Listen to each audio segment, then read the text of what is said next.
Excuse me ভাই, এখানে বসতে পারি? হ্যাঁ বসেন না। আপনার নাম কি? দেখেন আমার গার্লফ্রেন্ড আছে, স্যার আমি আমার গার্লফ্রেন্ডের প্রতি কমিটেড। তো গার্লফ্রেন্ডের প্রতি কমিটেড হলে নাম বলা যাবে না?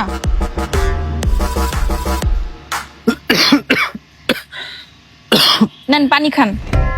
দেখেন আমার গার্লফ্রেন্ড বলছে কোনো মেয়ের সাথে কথা বলতে না, কোনো মেয়ের থেকে কোনো কিছু খাইতে না।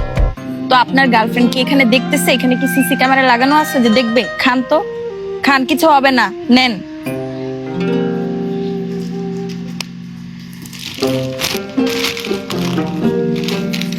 নেন চিপস খান।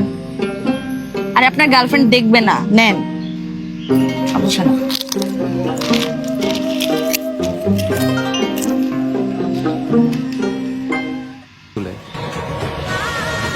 গার্লফ্রেন্ড না করলে শুনতে হয়, গার্লফ্রেন্ড না করছিল অপরিচিত মেয়েদের কিছু না খাইতি, তাইলেই তো হইতো।